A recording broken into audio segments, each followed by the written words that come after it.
Hi, my name is Ahmad Zafar and I am an undergrad at Stanford studying computer science. Before coming here, I went to medical school for a year until I realized that my passion lies more in building things that can create a huge impact. And along the way, I've met some really incredible people and I would love to share the stories with you. This is my podcast. Can you guys explain what Baymax actually is? Yeah, so Baymax is our winning Treehacks project, and what it is an AI-powered robotic arm that helps the elderly and disabled people eat food. Hi, my name is Aarav. I'm a sophomore here at Stanford studying electrical engineering and computer science.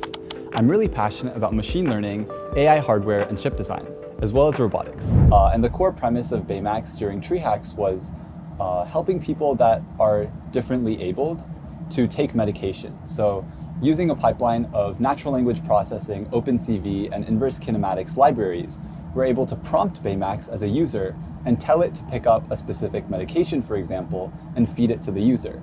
And it picks it up and it moves over to the user, it brings it to the user's mouth, and then based on if the user opens and closes their mouth, it'll feed it, and then it'll wait for the next instruction. Okay, so is it only focused on medications or can it be used for any purpose? Yeah. Within the actual Treehacks project of Baymax, we focused on this sort of medication because, first of all, it's very easy to demo and it's like very clear why it's extremely useful if there's an elderly person who needs to take medication. This is obviously like a really serious issue if they're not able to do that. So I think it has a very clear use case. Hey, my name is James. I'm a sophomore here at Stanford studying math and computer science. And I'm really interested in taking technical tools ranging from theory to systems to like machine learning and applying them to real world problems to make an impact on the world. The real vision for Baymax is because it's a fully functional robotic arm, it has so much versatility that it can be used for like essentially anything. So that's like the vision for the future of it. It can have like way more functionality than just the medications. How did you learn to build it in such a short time, or did you have skills before that? How did you go about building it?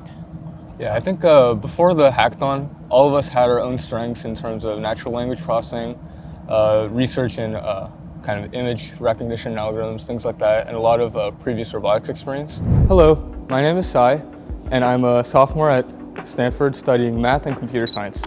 My interests are AI, machine learning, and pure math. With all of that experience combined, we were able to form a really great team with all of these complementary skills and able to create this really awesome product. Today we have 3 Stanford sophomores who won Treehacks last year, which is the largest US college hackathon, and then they got a $1 million funding to work on that project in Japan. They built Baymax, which is an AI-powered robotic arm which can help the elderly to help in their daily tasks.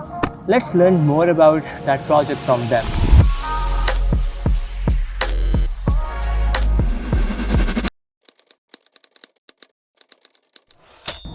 How many fragments is your maximum fragment per grass? A lot. Really? Yeah. More than like 15? You make an estimate. So I read the Treehacks website and I saw your project there. And I read that you guys had mentioned that for the elderly, even though there has been so much advancement in technology, but there's still so many problems that haven't been solved yet. And that is totally unacceptable in this era, right? I want to ask, why did you specifically choose this problem? Because there are a lot of other problems as well, which you could see that they might be unacceptable and we have to solve them. So was it in a personal connection with this problem? Can you talk about how did this idea, where was this idea inspired from? Yeah, so I think all of us have some sort of personal connection to this problem. But for me, I think my biggest source of inspiration is my grandfather, who for the past couple of decades has struggled with Parkinson's disease.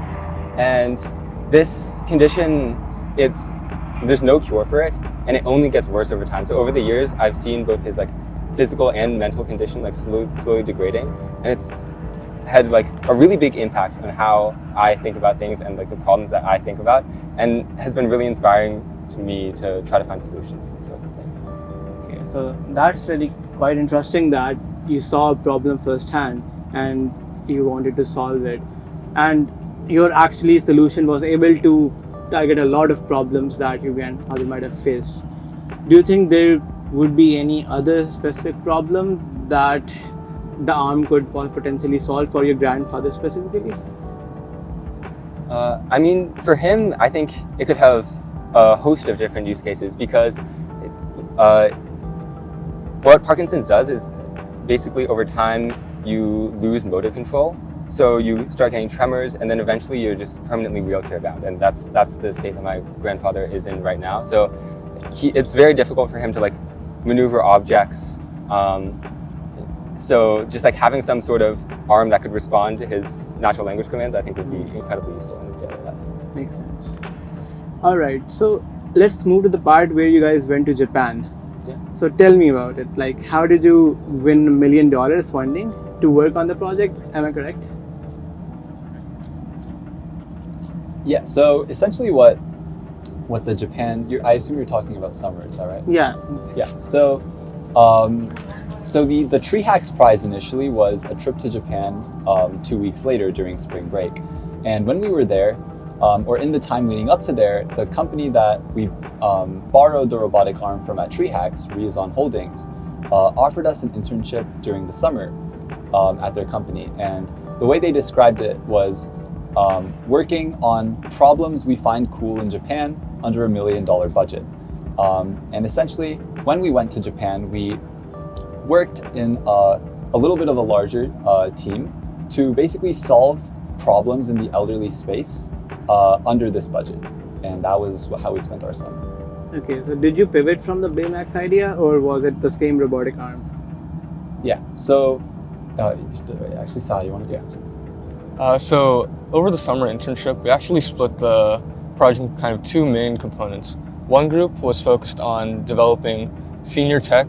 In this case, Aarav and James were on that team. They developed an elderly fitness app to encourage older people to actually be more active and stay healthier, to increase their health span, not just their lifespan.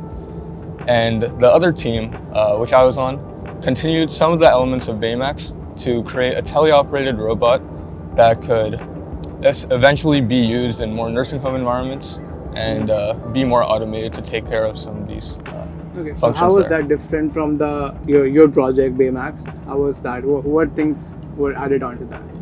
I think one of the main differences was the fact that the robot we worked on during the Japan summer internship was actually meant to be used more in nursing home, not locally in homes and things like that. So the main idea for the robot would be an automated nursing home robot to assist caretakers in these very underserved nursing homes in Japan, especially with the increasing number of older people and the decreasing labor force in Japan at this time. So this was meant to, I guess, automate some of those aspects and support the increasing population of older people. Okay, so like increasing elderly population is a problem everywhere, honestly, and especially in the US, in Japan, China. What do you think is the potential of such robotic interventions or like any autonomous robots to help elderly?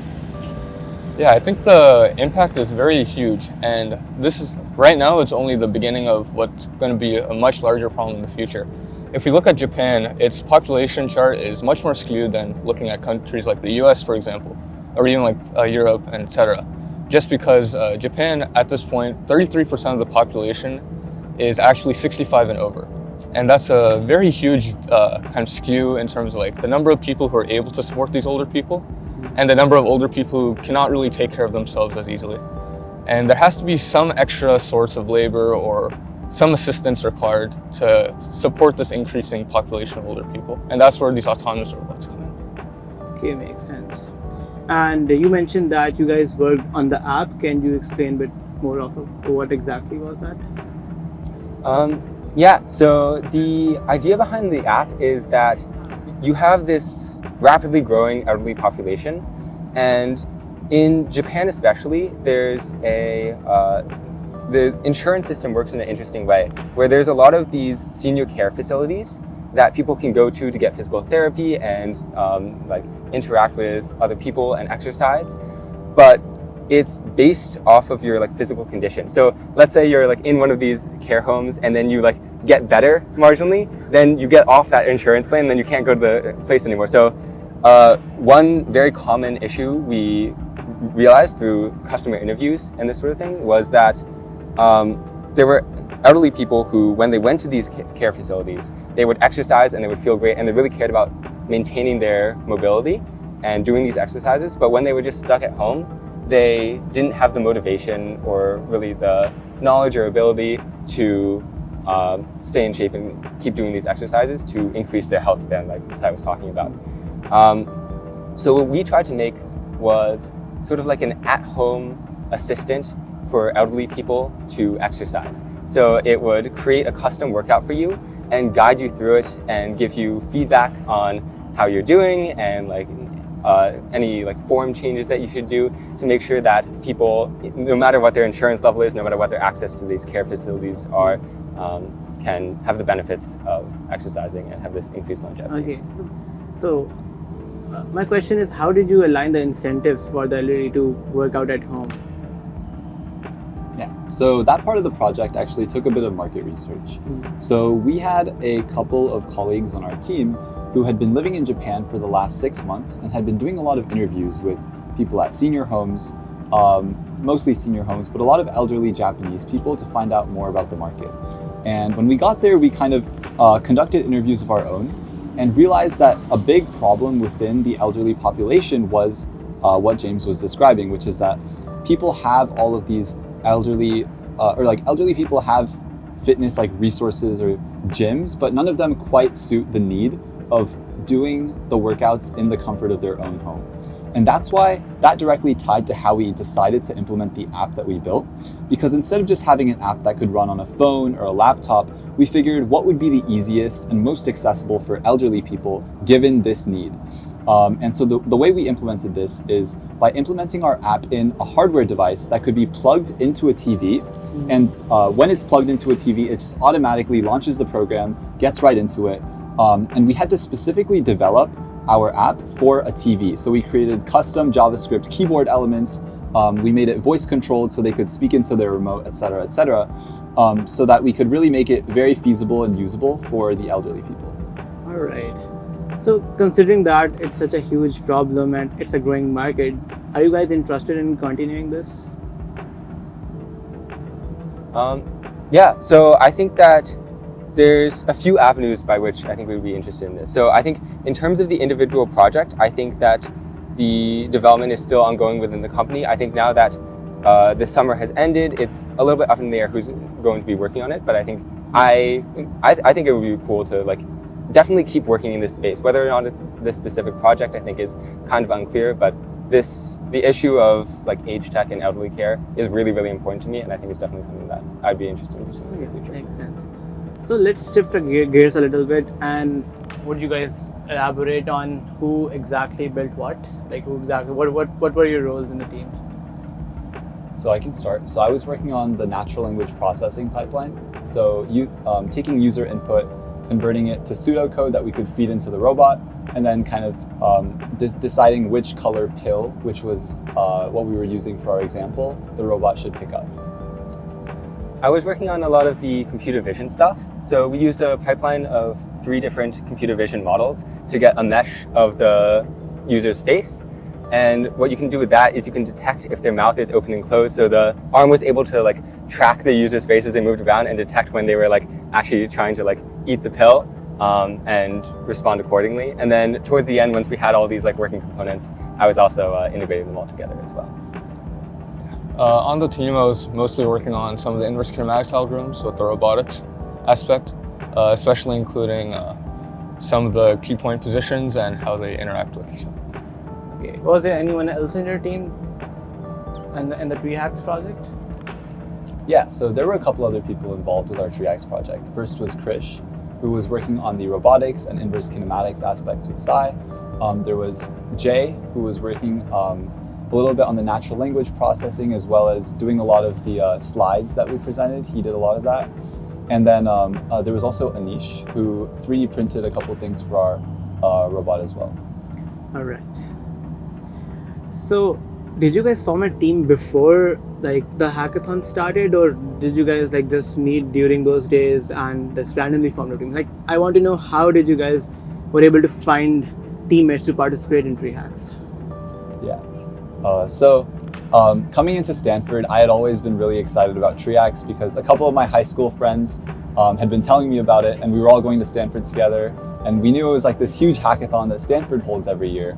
And when Treehacks came around, James, Sai, like Chris, like all the guys were some of my best friends, and so I kind of just like reached out and like pulled everyone together, and then we just became really close through Treehacks and after. So. Okay, so what would you say to someone who's in college right now and they want to find a co-founder or a kind of a person who they want to collaborate with on a project?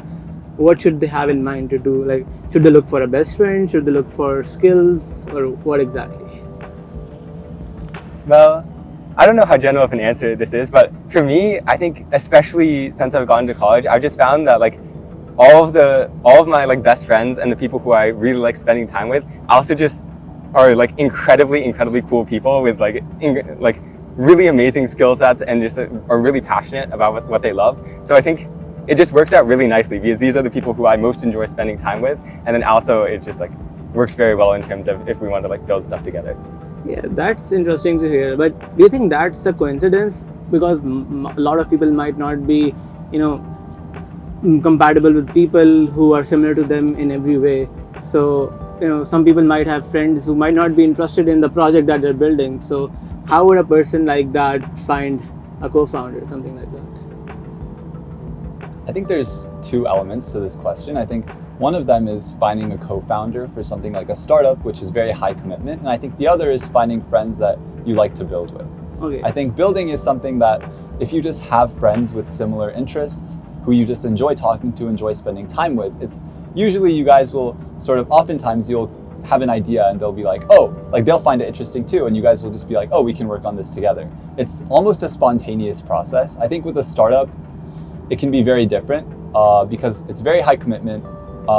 Usually you want to know your co-founder very, very well. I think just to build things with people, you don't need to know people super, super well. So I think there's a few differences there, but in terms of just like building things with people, I think oftentimes it just so happens that our really close friends just enjoy the same kinds of projects, ideas, things like that. So, tell me about a point where you felt like you didn't want to work with. Was there a point like that where there was a rift between you all, or no? Nothing really. Nothing that we know of. I think these people are pretty great. I really enjoy it. All right. Tell me about Treehacks. What exactly is this college hackathon for the people who don't know? And as winners of such a large college hackathon, what advice do you have for other college people, or other college students who are looking to participate in such hackathons? So you want to take the first part? Describe What is Treehacks? Treehacks? Yeah, so Treehacks is one of the largest college hackathons across the nation. I think it invites maybe thousands of students from all of the top universities, and they come together, work for 30 hours straight basically, and create this project that they present to a group of judges at the end of the event. And these judges also come from a lot of places, including VCs, many large tech companies, etc. And it's a great place to meet a lot of people and to just work on something you love for, an extended period of time. And it's also hosted by Stanford, and all the people come here in Stanford, they stay here, right? Yeah, And they get to meet all the VCs who are in Silicon Valley. exactly.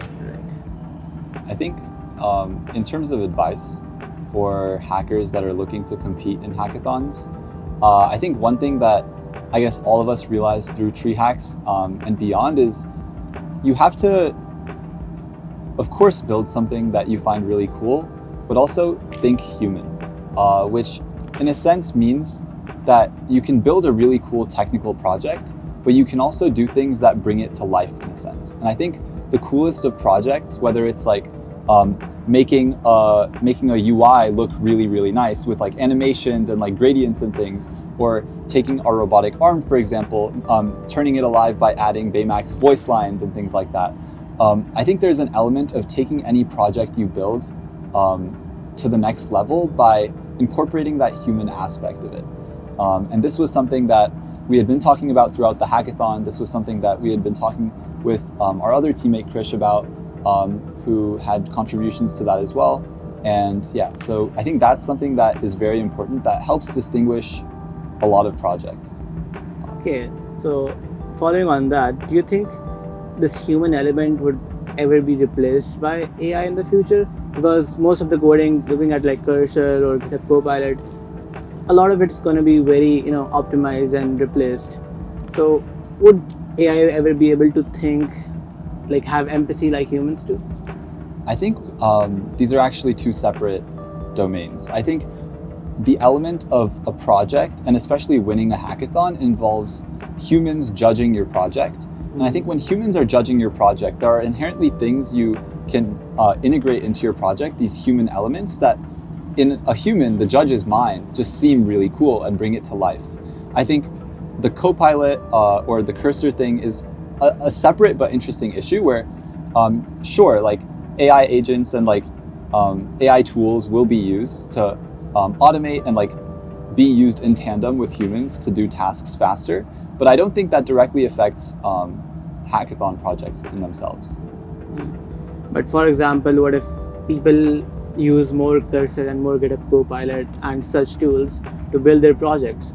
What's the thing that will differentiate them from the other competitors? Yeah, so I think specifically about this human element, I think you just have to be a little bit creative with the way you build your project. At the end of the day, like I'm sure Cursor and like ChatGPT can generate code, they can generate a project, but the idea has to be yours, and the elements that which you bring it to life with should also be yours, and they will be unique in a way that, and even if like you have this idea, there's so many ways to implement the same idea that if you do it in a way that's unique to you and creative, that I feel like AI won't necessarily be an issue for that. But. Makes sense. All right, let's move to your Stanford journeys. Can you all tell me what exactly are you doing at Stanford right now, and what are your future plans? Like starting from Sai maybe. Yeah, so currently I'm taking a lot of I'm interested in math and computer science, and as such I've been taking a lot of courses in these two separate fields, from everywhere from a range of pure math classes, from like probability to like calculus, real analysis, and computer science over a wide array of like systems, machine learning, and CS theory. And I'm currently still exploring which exact path I want to go in, but I found all these subjects really interesting and definitely want to tie them together in the future. Maybe with research, we'll see. Okay. All right. James? I think my journey has actually been pretty similar to Sai's in that sense. I'm also really interested in math and computer science, and I think right now the sort of approach that I'm taking is I just want to like learn as much cool stuff as possible and just like gain as much like information and context and just like knowing about like interesting things as I can, and then I'll worry more about like how I'm actually going to apply them later, because I think college is just like such an incredible environment where you're surrounded by amazing people and your like only jobs are to like have fun and learn like really, really cool stuff that you love. And you're surrounded by these amazing like students and also like professors who are just like some of the best people in the world at these things, whose job it is to like teach you this stuff. So I think it's just like such an incredible environment and so conducive to learning. I just want to try to make the most of it and have a lot of fun while I'm doing it. All right. Aarav? Yeah, so there's a few things I'm doing at Stanford right now. Mainly, I'm really interested in both learning things that I find very interesting, which right now is a lot of AI hardware, chip design, and machine learning and robotics in those fields. But beyond that, I really involve myself in a lot of communities at Stanford, whether those be like business oriented or electrical engineering oriented or startup oriented. And I think that Stanford, one of the most wonderful parts about it is you get people from all over the world that are so incredibly passionate about what they do. And you can create these communities of very like-minded people that I think are so powerful, and I love immersing myself in. And I think that's one of the best things that's happened out of Stanford. That's very true. Like, look at you guys, like surrounded by, everyone is surrounded by like really smart people, and you don't even know after like 10 years where is everyone gonna be. I would like to talk about your personal history and how did you get into Stanford? Sure, I can start. So I think for me, over the years, I did a lot of computer science stuff. So I have a much older brother and sister. My brother is 7 years older, my sister is 10 years older, and they actually were both CS majors in college. So from a very young age, I just got exposed to like, my brother and sister are doing this like cool CS thing. I wonder what that is. So starting very young, I started experimenting with computer science, and I just absolutely loved it. I thought programming was super, super fun. So pretty early on, I started getting involved in like algorithms competitions, where it's basically you have like 4 hours to solve like 3 like difficult computer science problems. And I just thought that was super, super fun. So I did that for a few years, and then towards the end, I transitioned more to computer science research, especially looking at like earth science stuff. And I had a few different projects and like papers that came out of that. And I think that's one of the big things that led me to Stanford. Yeah. And what about you guys?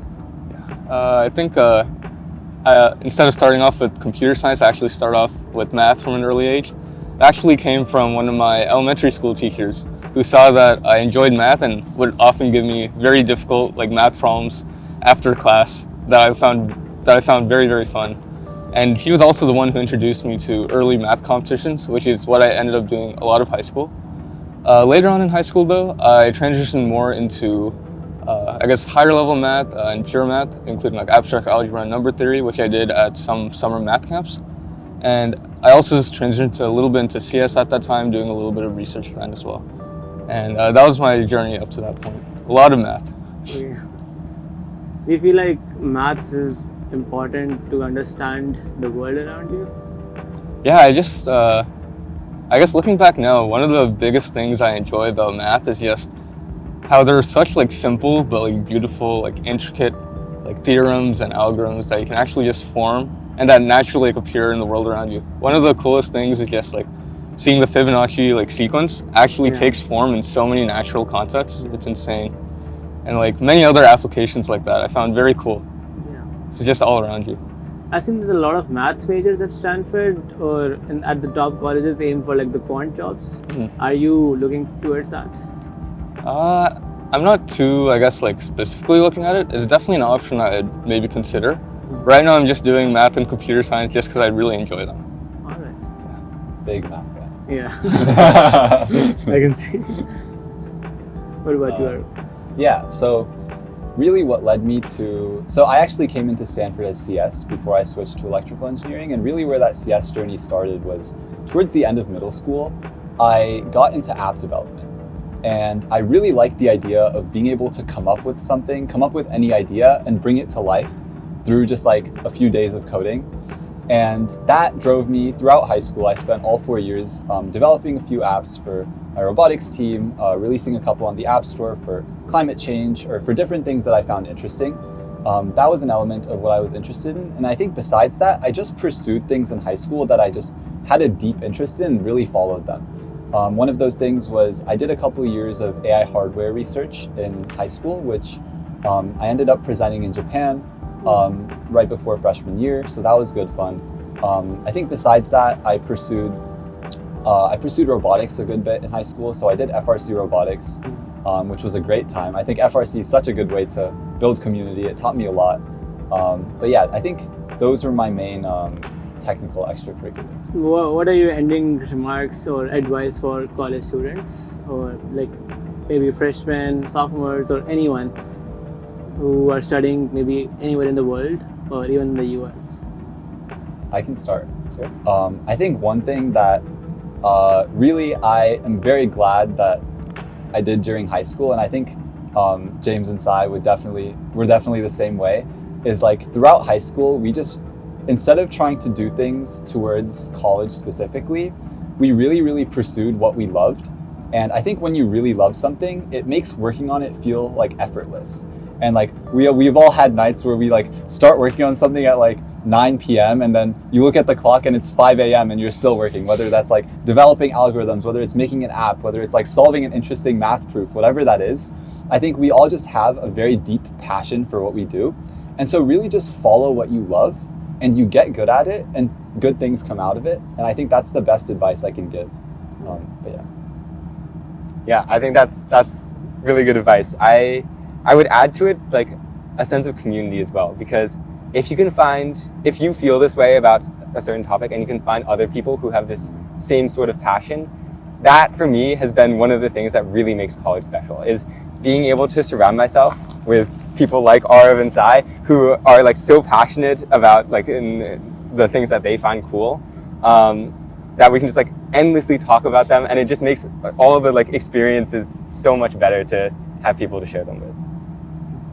Yeah, I think basically whatever Aarav and James said is exactly what I had in mind. Like, I couldn't imagine a college experience without them, and it's just been really sick time so far. Looking forward to the next couple of years. All right, thank you so much for joining me in my podcast. Your episode is definitely going to be the first one, I hope so. And I hope to see you guys around. Yes, Yeah, of for the course. next Thank few you. years. Yeah, thank you so much. All right. All right. Thank you so much, Ash. There we go. Oh.